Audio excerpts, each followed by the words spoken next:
자, 안녕, 민규쌤입니다. 주제 공구, 일제 국권 피탈과 구국을 위한 노력 파트입니다. 그래서 국권 피탈과 그에 대한 대응, 그러니까 의병투쟁과 애국계몽운동도 포함이 되고요. 그리고 경제적 침탈, 일제의 경제적 침탈, 그것에 대한 경제적 구국운동까지 다루는 부분입니다. 그래서 내용만 해도 엄청나게 많습니다. 그러다 보니 좀 빠르게 진행을 할 텐데요. 그래도 출제 경향을 보면 현행 시스템 하에서 이제 9월 모의고사를 본 상태입니다. 그래서 5회 시험이 있었어요. 현 체제에서 5번의 시험 중에 을사늑약 3번 출제됐고요. 국채보상운동 3번 출제가 됐습니다. 그 외에는 뭐 조일통상장정, 그리고 신민회 한번 나왔고요. 뭐 화폐정리사업, 그리고 경제적 구국운동을 통으로 어느 정도 이해하고 있는가, 그렇게 하나씩이 출제가 됐습니다. 그러니까 일단 이 주제는 기본으로 깔고 가거든요. 이번 구모에도 국채보상운동은 나왔습니다. 다만 을사늑약은 안 나왔고요. 그렇지만 이제 주로 가장 나올 가능성이 높은 게 뭐냐? 그러면 이 두 개가 되겠다라고 보면 됩니다. 자, 가로 1번에 일제 국권 피탈이라고 하는 주제가 먼저 나와 있습니다. 자, 러일 전쟁을 추진하는 과정에서 일본이 이제 우리나라를 압박하고 각종 조약의 체결을 강요하게 됩니다. 그러니까 원래 10년 전에 1894년 분명 청나라와 한국에 대한 주도권을 가지고 맞짱을 떠서 이겼지만 러시아라는 세력이 나타나면서 다시 일본이 살짝 발을 빼야 했단 말이야. 다시 한번 러시아와 일본이 충돌을 하게 되고요. 이 과정에서 첫 번째로 체결을 강요했던 게 한일 의정서입니다. 군사기지 사용권을 얻도록 했고요. 그리고 시정예산에 대한 충고를 받아들일 것, 이런 내용들도 있습니다. 물론 이건 뭐 중요하진 않습니다. 자, 그 이후에 전쟁이 조금 수행되면서 일본이 어느 정도 자신들이 조금 더 유리한 위치에 다가가자 제1차 한일협약이라고 하는 것을 강조해요. 둘 다 1904년입니다. 고문을 파견해서 내정 간섭을 본격화하기 시작합니다. 그래서 재정 고문으로 메가타를 파견하고요. 외교 고문으로 스티븐스를 파견하게 됩니다. 스티븐슨 뭐 같습니다. 자, 메가타는 나중에 화폐정리사업이라고 하는 거 나오니까 한 번쯤 기억해 둬야 되는 이름이고요. 스티븐스는 장인환 전명훈에 의해서 암살당합니다. 친일 미국인이었어요. 그래서 당시 일본의 한국 지배에 대한 망언을 막 퍼뜨리면서 한국인들의 공문을 닫고 암살을 당했다. 자, 그 이후에 1905년이 되면 사실상 러일 전쟁에서 일본이 승기를 잡게 됩니다. 그리고 나서 그 과정에서 서양의 여러 나라들에게 일본이 한국 지배하는 것을 인정받게 돼요. 그래서 미국과 가스라 테프트 밀약, 그리고 제2차 영일동맹, 그리고 러일 전쟁의 결과 체결한 포츠머스 조약이라는 거 있죠. 가스라 테프트 밀약, 2차 영일동맹, 그리고 포츠머스, 이렇게 3개의 조약을 체결하면서 일본이 사실상 한국을 지배하는 것을 인정받았단 말이야. 그 이후에 이제 체결한 조약이 바로 1905년 을사늑약이죠. 3번이나 출제된 주제. 핵심 내용은 딱 2가지예요. 통감부를 설치한다. 그래서 초대 통감으로서 이토 히로부미 부임했고요. 대한제국의 외교권을 박탈시키게 되죠. 이에 대한 대응이 항상 자료로 많이 나왔습니다. 당시 관리였던 민영환이 자결하였다. 그리고 을사의병이 일어났습니다. 자, 이때 뭐 최익현이라든지, 그리고 민종식이라는 인물도 의병을 일으키고요. 그리고 이 을사늑약의 부당함을 강조하기 위해서 고종이 직접 회의계의 특사를 파견합니다. 이상설, 이준, 이위종 3명의 인물을 파견하죠. 그러나 일본의 방해로 목적을 달성하지 못했고 이준 열사는 심지어 자결을 하는 이런 모습들도 나타납니다. 자, 그래서 이게 3번 출제가 됐습니다. 자, 그 이후에 분명 헤이그 특사를 파견했다라고 했습니다.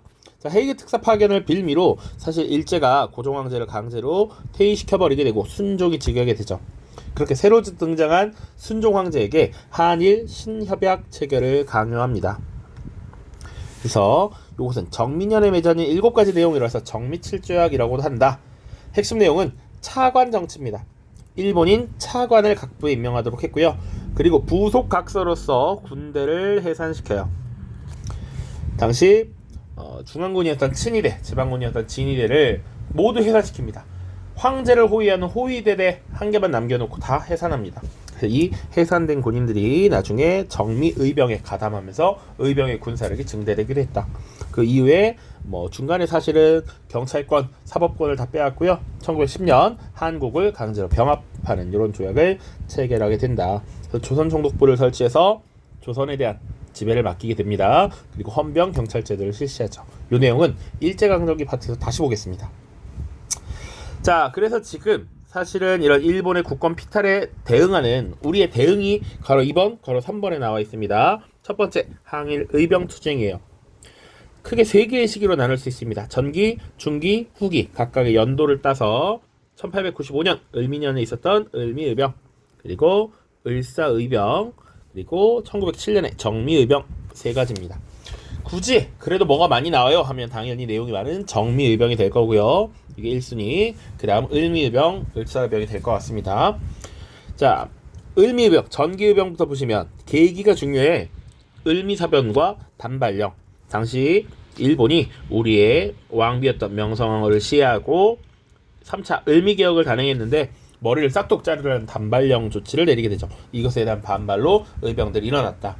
처음에는 주로 유생들을 중심으로 일어났습니다. 그래서 이소웅, 유인석 같은 인물들이 이런 유생들이 의병을 주도했고요. 거기다가 이제 농민들이나 동학의 자녀 세력들이 가담을 하기도 했습니다. 물론 이 아관파천 이후에 고종이 해산 권고를 내리면서 이제 국왕의 명령을 따르고 해산을 하게 되죠. 자, 두 번째, 을사의병이라고 하면 당연히 을사늑약 체결이 원인이 됐겠죠. 자, 이때 활용했던 인물이 최익현 혹은 뭐 민종식이라는 인물들이 있습니다. 이 최익현은 흥선대원군 물러나십시오라고 했던 그 최익현, 외놈들이나 양놈들이나 똑같습니다라고 했던 그 최익현이에요. 자, 그래서 최익현이 의병을 일으켰었어. 이때 최익현이 이미 노인이었습니다. 그럼에도 불구하고 크게 활동을 했고, 나중에 관군이 파견되니까, 고종황제가 파견한 관군이 오니까 황제께서 그 왕이 보낸 군대와 싸울 수 없다라고 해서 결국은 체포되시고 나중에 쓰시마로 와서 순국하시죠. 그리고 이때 특징은 유생들뿐만 아니라 평민의병장이 등장했다라고 하는 겁니다. 그래서 대표적인 평민의병장 신돌석, 이름 좀 기억해두면 좋아요. 태백산 호랑이라고 불렸습니다. 자, 다음 후기 정미의병입니다. 고종이 강제 퇴위됐고요. 정미 7조약이라는 거 체결하면서 군대가 강제로 해산되죠. 자, 그러다 보니 해산된 군인이 의병에 가담하면서 의병의 세력이나 이 군사력이 굉장히 강해졌다라는 것이죠. 자, 그렇게 세력화된 이 후기 의병은 13도 창의군을 결성해서 일본의 이런 폭력적 그리고 압력에서 벗어나기 위한 조치들을 추진하게 됩니다. 자, 그래서 13도 창의군이 모여서 서울 진공작전을 추진하게 되고요. 결국 실패하게 됩니다. 그리고 나서 의병이 전국 각지에서 계속 들불 일어나듯이 일어났단 말이야. 그에 대해서 일제가 남한 대토벌 작전을 벌이기도 했다 정도 기억하시면 되겠습니다. 자, 이런 의병 투쟁 말고도 의열 투쟁도 있었고요. 사실은 많이 생략했지만 실력을 기르자라고 하는 애국 계몽 운동도 일어납니다. 자, 대표적인 의열 투쟁은요, 아까 얘기했던 장인환, 전명훈이라고 하는 인물이 당시 외교 고문으로 파견돼서 친일 망언을 퍼뜨리던 친일 미국인 스티븐스를 사살합니다. 미국 샌프란시스코에서 사살을 하게 되고요. 그리고 우리가 잘 알고 있는 안중근 의사가 하얼빈에서 이토 히로부미를 사살하게 되죠. 최근에 사실 근래 출제된 적은 없습니다만 그래도 중요한 내용이니까 가지고 계시면 좋을 것 같습니다. 그리고 안중근이라고 하면 나중에 동양평화론이라고 하는 것을 주장을 하기도 하죠. 동양평화론 같이 함께 기억을 해두시고, 자, 애국개몽운동과 관련해서는 여러 단체가 있습니다. 사실은 이번에 구모를 보니까 요 보안회 같은 것도 하나 알아두면 좋겠다. 보안회는 보국안민의 줄임말인데 일본이 당시 황무지 개간권을 요구했어요. 그래서 황무지 개간권 반대, 황무지 개간 반대 운동을 펼쳤습니다. 일본에게 그거 주면 안 된다라고 했어요. 요거 하나 기억해 두시고요. 원래는 뭐 입헌군주제를 주장했던 헌정연구회도 있고요. 대한 자강회 같은 단체도 있습니다.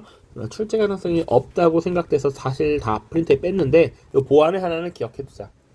일본의 황무지 개강권 요구를 반대하였다. 그래서 성공시켰습니다. 자, 그리고 좀 봐야 되는 것은 1907년에 결성된 이 신민회라는 것이죠.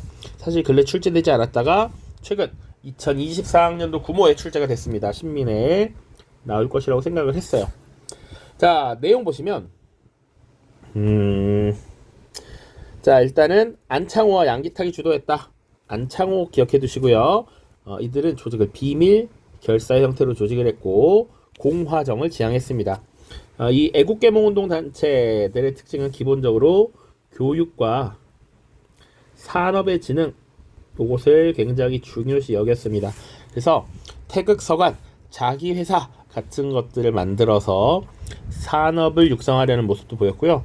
여기 빠졌는데 교육 활동으로서 대성학교와 오산학교를 건립하였습니다. 대성학교는 안창호 선생이, 오산학교는 이승훈 선생이 지금 건립을 해서 교육을 담당했습니다. 민족주의 교육을 담당했고요. 태극서관 자기회사 기억해 두시고 나중에 근본적으로 우리가 일본과 맞서 싸워서 이겨야 한다라는 생각을 가지고 저기 만주 지역에 서간도의 삼원보라고 하는 지역에 신흥무관학교, 신흥강습소라고 하는 것을 먼저 설립합니다. 이것이 나중에 신흥무관학교로 이름이 바뀌어요. 자, 그리고 이 신민회는 비밀결사 형태로 활동을 했으나 결국 일본에 발각이 되고 나중에 백오인 사건이라고 하는 것으로 와해가 됩니다. 이 백오인 사건은 당시 데라우치 총독 암살 미수 사건을 일제가 조작을 합니다. 이 사건을 조작해서 관련자들을 다 줄줄이 지금 조사하고 핍박하고 압박을 했는데 이때 105명이 기소가 됐다라고 해서 백오인 사건이라고 보통 이름을 붙입니다. 신민회. 근데 이번에 기출에 요 학교와 관련된 것들도 나왔어요. 요 대성학교의 설립 목적을 알아본다. 요게 선제로 나왔으니까 하나 추가를 해 두십시오.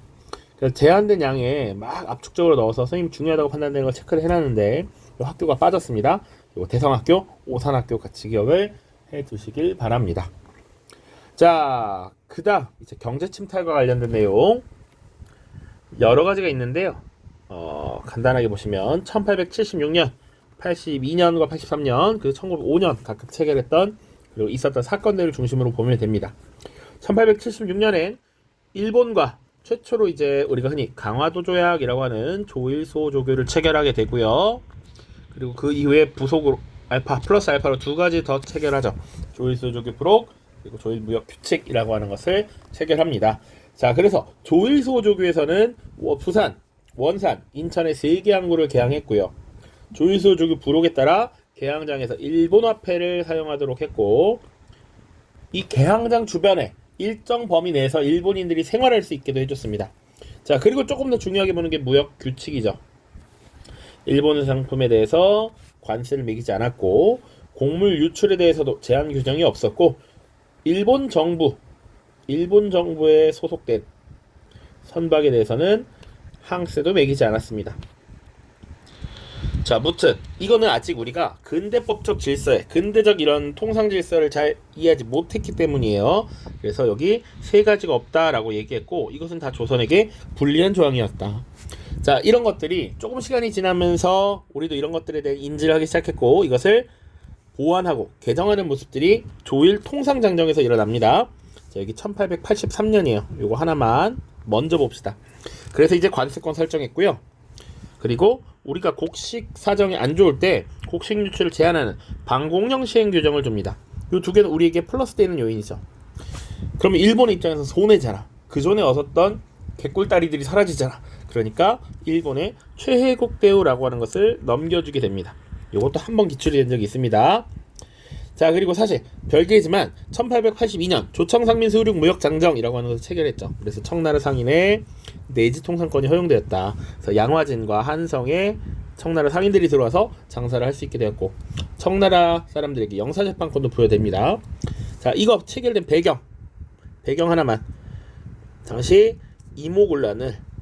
이모군란을 청나라 군대가 진압했지.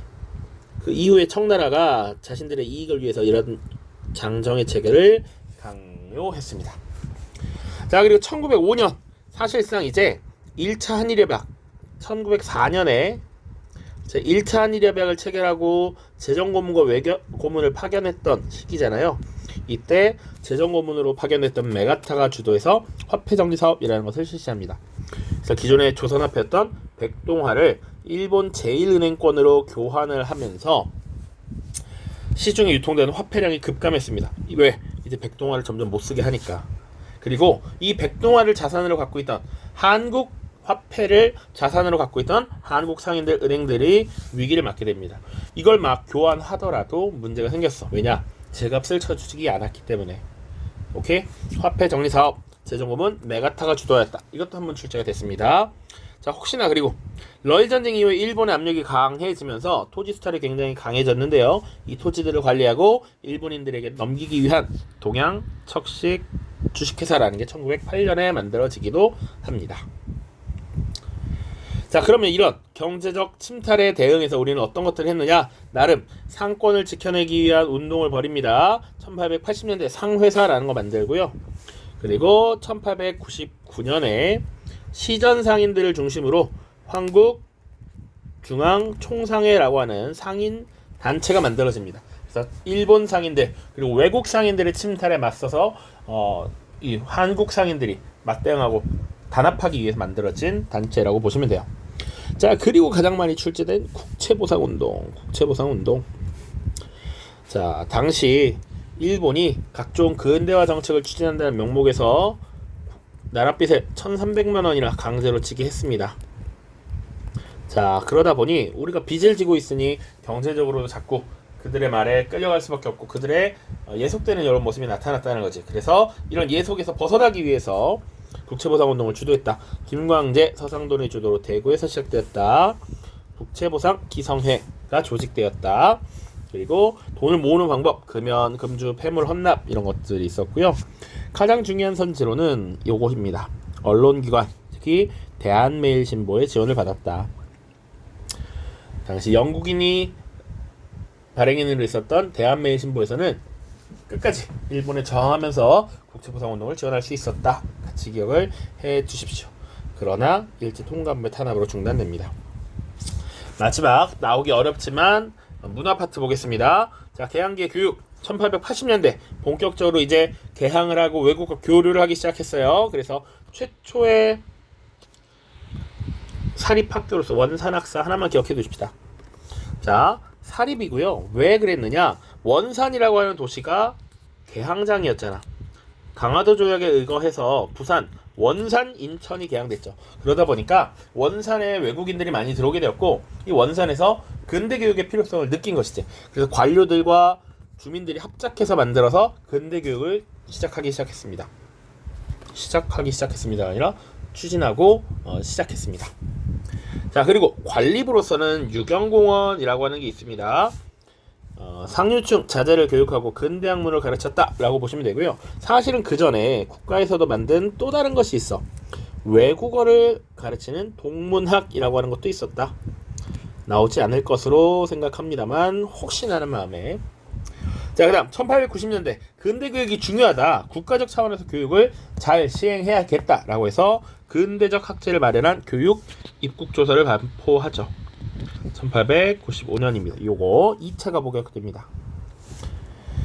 자, 그리고 1900년대 애국개몽운동단체 학교 설립 있죠. 여기 신민회가 설립한 학교를 넣어놨습니다. 대성학교, 오산학교. 그러니까 신민회에 같이 넣어놔야 되는 거였는데 선생님이 이렇게 분리해놓고 있었습니다. 아무튼 이 외에도 사실은 기독교 선교사들이 만든 학교나 이런 것들이 많이 만들어집니다만 일단은 요 정도. 그리고 뭐 대한제국식의 실업학교 그 정도가 있었다. 자, 언론 보시면 최초의 신문 한성순보 있습니다. 1883년 초기 개화정책 때 만들어졌습니다. 방문국에서 발간했고요. 정부의 개화정책을 소개하는데 한문으로 쓰여졌다라는 거. 그리고 기억해야 되는 거 독립신문과 대한매일신보 정도. 서재필이 처음 만들었죠. 독립협회라는 단체와 관련이 있고 우리 백성들 민중을 계몽해야 했기 때문에 순한글로 만들어졌고요. 외국인에게 우리의 소식을 전달하기 위해서 영문판으로도 만들어졌다. 대한매일신보 보시면 영국인 베델이 발행인이었다. 이거 중요합니다. 일본이 한국인들은 탄압했지만 영국인은 쉽게 탄압할 수 없었어. 그래서 영국인 베델이 발행인이었다라는 거 중요합니다. 그리고 순한글 국한문 영문판으로 만들어졌고요. 항상 나오는 것 국채 보상운동을 후원 지원하였다라는 것이죠. 자, 그래서 구몬이 나온 선지까지 반영한 것들이 쭉 여기 있습니다. 그래서 을사늑약과 관련돼서 이미 3문제 출제됐고요. 심지어 조금 더 헤이그 특사 파견에 개개되었다까지 4번이네요. 4번. 자, 그리고 화폐정리사업 한번 출제됐고요. 신민회 최근에 출제됐고, 한국중앙총상회 그리고 대한매신보의 후원 이런 것들이 출제가 됐습니다. 그러나 나머지 선지도 언제든지 출제가 가능한 부분이라고. 특히 빈도가 높은 것들 있죠. 예를 들어서 일본의 황무지 개강선 요구를 철회시켰다. 이게 보완회거든요. 보완회. 그래서 보완회를 언급한 거고요. 그리고 최초의 관례학교인 유경공원 이런 것도, 그리고 을미의병 이런 것도 좀 봐두시면 좋겠습니다. 간도협약 좀 나오기 어려울 것 같지만 무튼 출제 빈도가 잦은 것들 보시라. 자, 무튼 고생하셨고요. 이제 내용 잘 봤으니까 문제풀이로 넘어가겠습니다. 고생했습니다. 안녕.